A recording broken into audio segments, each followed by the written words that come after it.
नारायणगाव येथील ग्रामोन्नती मंडळाचे गुरुवारराप सबनीस विद्या मंदिर व कनिष्ठ महाविद्यालयातून सेवानिवृत्त होत असलेले प्राध्यापक बाळकृष्ण मारुती शिंदे यांचा सेवापूर्ती गौरव समारंभ व त्यांनी लिहिलेल्या बहुजनांनो या काव्यसंग्रहाचा आणि कुणी दर देणार का दर या नाट्यछटा संग्रहाचा प्रकाशन सोहळा वसंतविला या ठिकाणी संपन्न झाला। सेवापूर्ती गौरव समारंभामध्ये त्यांच्या अनेक सहकाऱ्यांनी माजी विद्यार्थी मित्रपरिवार व नातेवाईकांनी मनोगत व्यक्त करून शुभेच्छा दिल्या। शिंदे सर कामाच्या बाबतीत किती पर्टिक्युलर असतील, किती काटेकोर असतील याचा आपल्याला अनुभव येतो। पर्यवेक्षिका सो अनुपमा पाटे, प्राचार्य श्री सतीश तववर यांनी मनोगत व्यक्त करून शुभेच्छा दिल्या। सेवापूर्ती गौरव समारंभाचे सूत्रसंचालन शिक्षक प्रतिनिधी प्राध्यापक सौ ललिता व्यवहारे व कावजी भावरे यांनी केले। तसेच आगळा वेगळा व अविस्मरणीय असा पुस्तक प्रकाशन सोहळा ग्रामोन्नती मंडळाचे कार्याध्यक्ष अनिता मेहर यांच्या शुभ हस्ते संपन्न झाला। या प्रसंगी ग्रामोन्नती मंडळाचे पदाधिकारी, प्रमुख अतिथी, राष्ट्रीय प्रवचनकार व आंतरराष्ट्रीय व्याख्याते प्राध्यापक दिवा बागुल, प्रसिद्ध लेखक कवी माननीय उत्तम सदाकाळ, वेदांतश्री प्रकाशन पुणेचे माननीय सुनील गायकवाड, वनप्रेमी माननीय रमेश खरमाळे, धुळे येथील प्रसिद्ध अस्थिरोग तज्ञ डॉक्टर गौतम शिलवंत, मान तालुक्यातील राजेंद्र देशमुख, ॲडव्होकेट राजू गोसावी उपस्थित होते। पुस्तक प्रकाशन सोहळ्याचे प्रास्ताविक श्री सुनील गायकवाड यांनी केले। दोन्ही पुस्तकांचे प्रकाशन ग्रामोन्नती मंडळाचे कार्याध्यक्ष कृषीरत्न माननीय अनिता मेहर यांच्या शुभ हस्ते झाले। उत्तम सदाकाळ, रमेश खरमाळे, मुरलीधर सावंत, राजेंद्र भोसले यांनी काव्य वाचन करून शुभेच्छा दिल्या। डॉक्टर गौतम शिलवंत, राजेंद्र देशमुख, मुरलीधर खैरमोडे, ॲडव्होकेट राजू गोसावी, मिथिलेश बाळकृष्ण शिंदे, आयु आशा वाघमारे यांनी शुभेच्छापर मनोगत व्यक्त केले। प्राध्यापक दिवा बागुल यांनी मार्गदर्शनपर व्याख्यानातून शुभेच्छा दिल्या।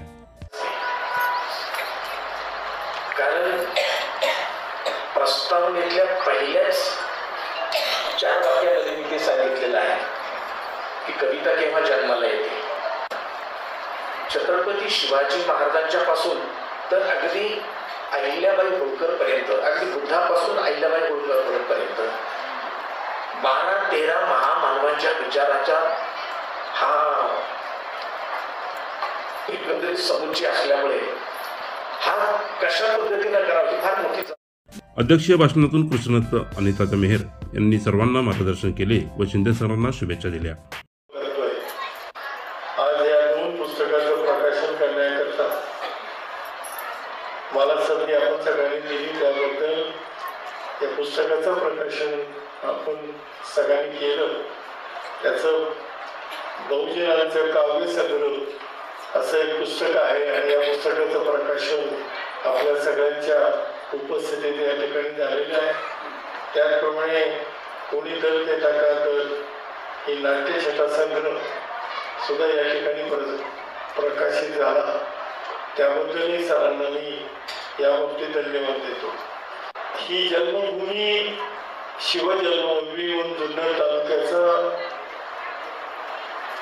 आपण विचार करतो की त्याचा नावलौकिक काय जगाला शांततेचा संदेश दिला आणि शांततामय जीवन तुम्ही जगला तर ही मानव जातीची सुधारणा झाल्याशिवाय राहणार नाही, मानव प्रगत झाल्याशिवाय राहणार नाही, मानवाच्या हातून कल्याणाच्या गोष्टी नेहमी बाहेर येतील।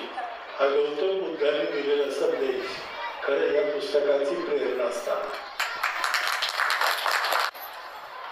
आणि ही तमाम पुस्तकं या सोहळ्यासाठी नवकवी लेखक प्राध्यापक बाळकृष्ण शिंदे सर यांचे सर्व कुटुंबीय, नातेवाईक, मित्रपरिवार मोठ्या संख्येने उपस्थित होते। राप सबनीस विद्या मंदिर व कनिष्ठ महाविद्यालयाचे प्राचार्य, उपप्राचार्य, सर्व पर्यवेक्षक व शिक्षक वृंद मोठ्या संख्येने उपस्थित होते। ॲडव्होकेट संदीप जगताप, मारुती दमडेरे, कौस्तुभ करपे, विशाल दाभाडे, संकेत वाघमारे, दिलीप मोरे, समकित नानावटी, अजिंक्य रासने, विजय डमडेरे तसेच भारतरत्न डॉक्टर बाबासाहेब आंबेडकर प्रतिष्ठान जुन्नर तालुका संस्थापक अध्यक्ष आयु गणेश पिराजी वावळ, वंचित बहुजन आघाडी जुन्नर तालुका अध्यक्ष आयु गणेश जनार्दन वावळ, भारतीय बौद्ध महासभा पुणे जिल्हा पर्यटन सचिव आयु अरविंद पंडित, सामाजिक कार्यकर्त्या संध्या मोरे, माननीय उद्योग समूह अध्यक्ष आयु शुभांगी बाल्लाळ, मंगेश सोनवणे, डॉक्टर दिलीप मोरे, संजय जंजाळ, आदर्श ग्राम विकास अधिकारी अनिल कांबळे तसेच अनेक मान्यवर या कार्यक्रमासाठी उपस्थित होते। सदर सोहळ्याचे सूत्रसंचालन मेहबूब काजी सर यांनी केले तर प्राध्यापक बाळकृष्ण शिंदे सर यांनी उपस्थितांचे आभार मानले।